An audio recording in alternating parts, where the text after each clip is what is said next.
इसे सबसे सर्वोच्च माना जाता है। और हे मुनियों, आपका एक प्रश्न, अंतिम प्रश्न था कि जब भगवान चले जाते हैं तो धर्म किसकी शरण में जाता है।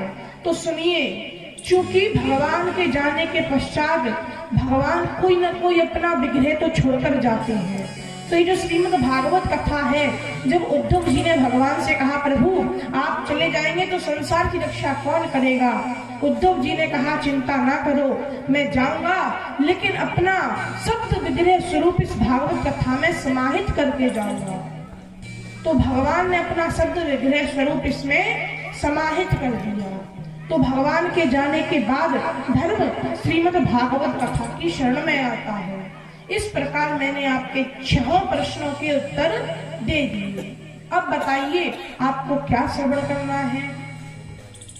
शौनक जी ने कहा, हे सूत जी, आपने हमें हमारे सारे प्रश्नों के उत्तर दिए, परंतु एक प्रश्न भी हमारे मन में है। पूछिए क्या प्रश्न है। वो प्रश्न ये है कि हे मुनिवर, ये जो श्रीमद् भागवत कथा है ना, आप ये बताइए ये किसने लिखी, कब लिखी और क्यों लिखी, क्या कारण था, आप हमें ये बताइए। सूत जी श्रवण कराते हैं, कहते हैं, द्वापरे शमनु प्राप्ते तृतीये युग पर्यये जातः पराशराद्योगी वाशव्यां कलयाहरे। सूत जी कहते हैं, चतुर्युगी के तीसरे युग द्वापर युग में एक बार महामुनि श्री व्यास जी सरस्वती नदी में स्नान करके उसके तट पर बैठे हुए थे। ध्यान लगाया तो ध्यान में कलयुगी जीवों को देखा। व्यास जी ने देखा कलयुगी जीव बड़े दुष्ट होंगे, कदापि भगवान का भजन भक्ति ना करेंगे, तो इनके कल्याण के लिए मुझे ही कुछ करना चाहिए। तो व्यास जी ने पुराण लिखना प्रारंभ किया। कई पुराण, जैसे ब्रह्म पुराण, पद्म पुराण, स्कंद पुराण, कई पुराण व्यास जी ने लिखे। कुल 17 पुराण लिख दिए, फिर भी मन को शांति ना मिली। 6 शास्त्र लिखे, फिर भी मन को शांति ना मिली। तो पहले वेद एक ही था, व्यास जी ने उस एक वेद की व्याख्या करके 4 वेदों में बदल दिया। ऋग्वेद, यजुर्वेद, सामवेद और अथर्वण वेद, 4 वेदों में व्याख्या कर दी, फिर भी मन को शांति ना मिली। महाभारत लिखा, फिर भी मन को शांति ना मिली। एक बार ऐसे ही बैठे हुए थे, विचार कर रहे थे, चिंतातुर थे कि क्या करूं, मैं ऐसा क्या लिखूं जिससे मेरे मन को शांति मिले एवं जो कलयुगी जीव हैं उनका कल्याण हो, ऐसा मैं क्या करूं। तो ऐसे विचार कर ही रहे थे, इतनी ही देर में नारद जी भगवान का नाम गाते हुए श्री व्यास जी महाराज के आश्रम में आए। व्यास जी को चिंतातुर देखा, चिंता का कारण पूछा, कहा, हे व्यास जी, आप तो स्वयं भगवान के कलाकार हैं, आप क्यों चिंता कर रहे हैं, आपकी चिंता का क्या कारण है, आप हमें बताइए। यदि हम समर्थ हुए तो आपकी जो भी समस्या है उसका समाधान अवश्य करेंगे। व्यास जी ने नारद जी को खूब सम्मान से बिठाया, उनका स्वागत किया, सत्कार किया और बाद में हाथ जोड़ करके पूछने लगे।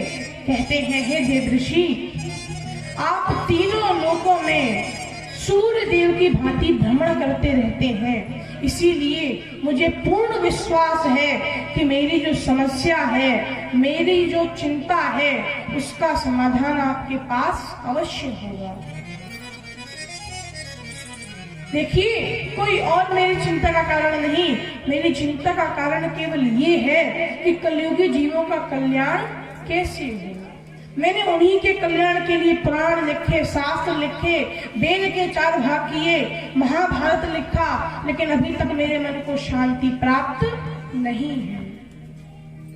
इसीलिए आप ही बताइए, अब मैं क्या करूं जिसके करने से कलयुगी जीवों को कल्याण हो और मेरे मन को भी शांति मिले। नारद जी ने बताया, हे मुनिवर, देखिए आपने पुराण लिखे, शास्त्र लिखे, वेद की व्याख्या की, बहुत अच्छा किया आपने, परंतु ये जो भी आपने किया ना, ये संतों के लिए, जो ज्ञानी हैं उनके लिए ये सब किया। क्योंकि जो अनपढ़ हैं, जो भगवान के भक्त हैं, जो भगवान की भक्ति में पागल हो चुके हैं, उन्हें तो ये सब इससे कोई मतलब नहीं। उन्हें मतलब किससे है? उन्हें मतलब है भगवान की लीलाओं से। वो क्या चाहते हैं? वो चाहते हैं कि भगवान की लीलाओं को हम देखें कि भगवान ने कैसी कैसी लीला की, भगवान ने अवतार लेकर क्या क्या किया, वो भगवान की लीलाओं को देखना चाहते हैं। आपने सबको पुराण लिखे, शास्त्र लिखे, अच्छा किया, बहुत अच्छा लिखा, लेकिन अभी तक आपने ऐसा कुछ भी नहीं लिखा या ऐसा कुछ भी वर्णन नहीं किया जिसमें भगवान की लीला हो। तो मेरी माने आप भगवान के नाम का आश्रय लीजिए। क्यों? क्योंकि भगवान की लीलाओं का वर्णन भगवान की कृपा के बिना संभव नहीं है। आप भगवान के नाम का आश्रय लीजिए और ये मत सोचिए कि मैं लिख रहा हूँ, आप सोचिए कि जो भगवान लिखवाएंगे मैं वो लिखूंगा। नाम का आश्रय लीजिए और देखिए, फिर आपके मन की चिंता अवश्य दूर होगी। मैं आपको विश्वास दिलाता हूँ, क्योंकि देखिए मैं किसी और की नहीं बताता, अपनी बताता हूँ। मैं पूर्व जन्म में एक वेदवादी दासी का पुत्र